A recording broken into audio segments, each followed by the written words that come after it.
سیدنا صدیق اکبر رضی اللہ تعالیٰ عنہ ثقیفہ بنی سعد میں جب بیعت ہوئی تو وہاں خطبہ ارشاد فرمایا، اور خطبہ ایسا جامع تھا کہ اللہ ہمارے ہر حکمران کو، چاہے وہ مسلمان ہے چاہے وہ کافر ہے، رب کعبہ کی قسم جو اس خطبے کو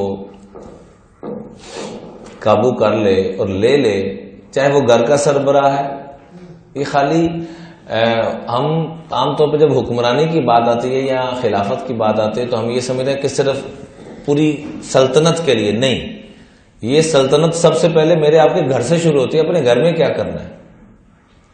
اگر ایک چھوٹا سا خطبہ ہے، 2-3 سطروں کا خطبہ سارا، یہ 3 سطروں کا خطبہ ہر حکمران اگر اس کو پلے باندھ لے، ہر گھر کا سربراہ، ہر فیکٹری کا مالک، ہر جگہ کا بڑا، تو رب کعبہ کی قسم سارے فساد ہی ختم ہو جائے۔ کتنی پلاننگ ہوتی ہیں، پر امن معاشرہ ہو جائے، یہ ہو جائے، 2 منٹ کا خطبہ۔ یہ ہمارا مزاج بن گیا ہوا ہے، لمبی چوڑی تقریریں، لمبے چوڑے معاملات۔ وہاں لمبے چوڑے معاملات نہیں تھے، وہاں مختصر بات عمل کروڑوں گنا بڑھ کے، مختصر بات ہوتی تھی لیکن عمل کروڑوں گنا بڑھ کے ہوتا تھا۔ اللہ ہمیں بھی عمل والوں میں سے بنائے، باتیں کرنے والوں میں سے نہ بنائے۔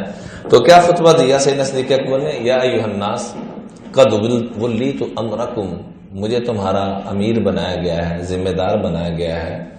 ولست بخیرکم، لیکن اللہ کی قسم میں اعلیٰ نہیں ہوں، میں افضل نہیں ہوں، میں بڑا ادنا ہوں۔ لست بخیرکم، میں تم میں سے زیادہ خیروں والا نہیں، تم زیادہ خیروں والا۔ خیر، صدیق اکبر کا خطبہ مختصر پہلے سننے پھر تشریح کا موقع ملا تو عرض کریں گے۔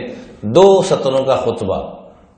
اما بعد، اے لوگو، یا ایھا الناس قد ولیت امرکم، میں تمہارا امیر بنایا گیا ہوں۔ ولست بخیرکم، یہ بنیادی نقطہ کہ میں خیر والا نہیں ہوں، اپنے آپ کو خیر والا، اعلیٰ، افضل نہیں سمجھنا۔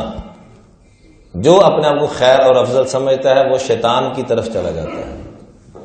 اور وَلَكِنَّ نَزَلَ الْقُرْآنَ وَسَنَّ النَّبِي صلی اللہ علیہ وسلم سُنَنًا، اللہ نے جو قرآن نازل فرمایا، جو اللہ کے محبوب نے سنتیں عطا فرمائی ہیں، اس کو ہم لے کے چلیں گے۔ فَعَلِمْنَا، ہم نے اس کے ذریعے سے علم حاصل کیا، قرآن کے صدقے اور آپ صلی اللہ علیہ وسلم کی احادیث مبارکہ کے صدقے سے۔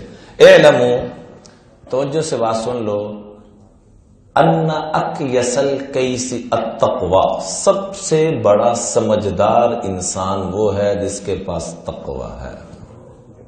سب سے بڑا سمجھدار، تقوی کہتے ہیں گناہوں کے چھوڑنے کو، اور خاص طور پہ گناہ جو میں بار بار عرض کرتا ہوں، ہم باقی گناہ تو چھوڑ دیتے ہیں، حتیٰ کہ بیت اللہ بھی پہنچ جاتے ہیں، غریبوں تک بھی پہنچ جاتے ہیں، لیکن تقوی کا جو ترجمہ حضرت امام حسن نے کیا وہ گناہ ہم نہیں چھوڑتے۔ اور وہ کیا تھا کہ دوسروں کی خامی نظر نہ آئے، اپنی، ذرا سارے فرما دیجیے، اپنی کیا نظر نہ آئے، اور دوسروں کی